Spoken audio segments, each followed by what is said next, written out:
Monday morning, March 29th. We are at the end of the month. Can you believe it? We've already, we're already a quarter of the way through the year. Um, this is the Monday before my birthday, last Monday of the month. And, just thinking about some of the conversations we've had throughout the month, and also thinking about, first of all, hit like, subscribe, share, all of that. How y'all doing? Welcome back to another episode, another Monday morning, checking in with you. Louis Conway Jr., I apologize for uh, not being as busy during the week as I have been in the past, but we're going to ramp things up again. But anyway, as I'm headed into my 51st birthday, there's a quote by Maya Angelou where she says that people get to a place in life where they park, and people park because they go through some things. I know for me, I went through some things. When I took a hit for fighting, in court 3 years, for custody, when my mother passed, when I thought, it's strange because sometimes you spend a lot of time doing something and investing in it. When that doesn't pan out, you don't understand why you went through it. And for me, since I was a kid, music was my thing, since I used to listen to records on a little Fisher Price record player up under my bed, listen to Richard Pryor records and old James Brown records, and I really believe that's how I learned to read. Was I used to read the album covers, and I could tell you who the producers were. I could tell you where the albums were recorded at.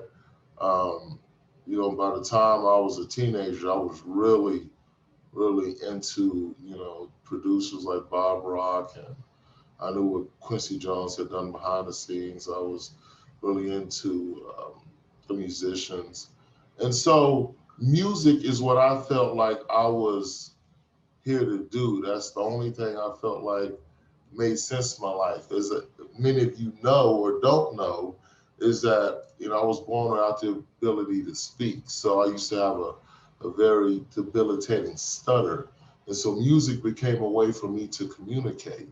And I always felt like I would be in the music business. I spent my whole life preparing for the music business, staying up late, listening to radio stations and how the songs transitioned and which bass lines, which instruments, being able to pick out, certain riffs and all of that, right?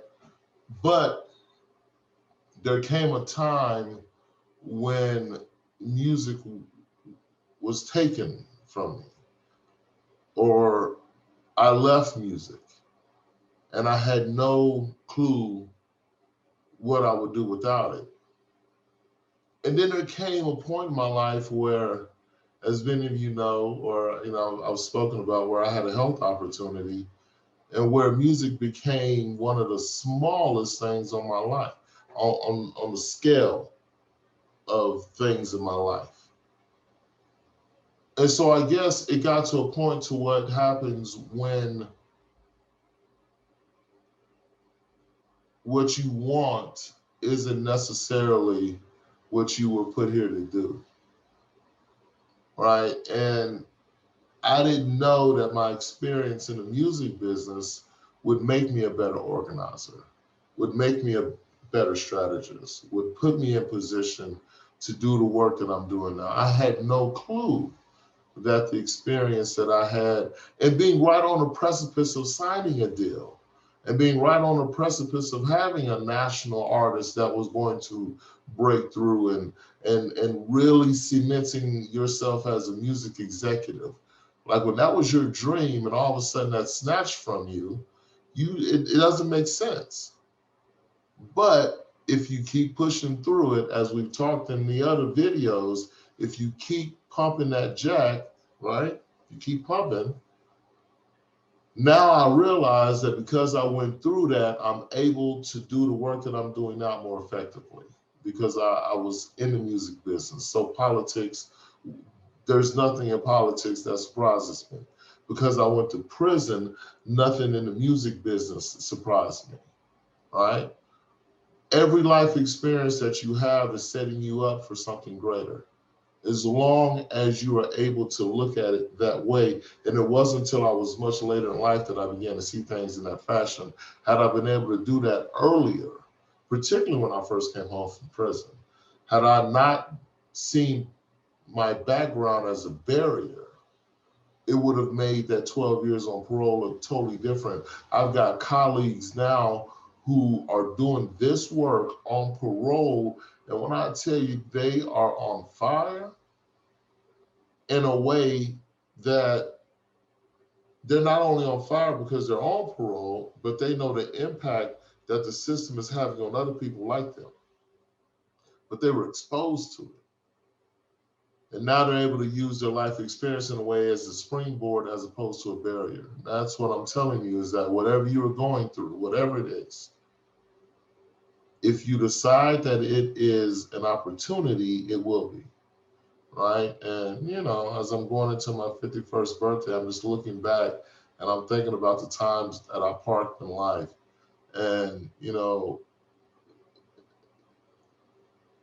it's okay to park, but unpark. In other words, if you're going through hell, the worst thing that you can do is stop. That's the worst thing you can do. Keep going. All right? So have a good rest of your month. We're almost out of this month. We're almost through the first quarter of this year. Appreciate you guys showing up every Monday. If you haven't done so already, make sure you like, subscribe, and share. All right? Appreciate you. See you next week.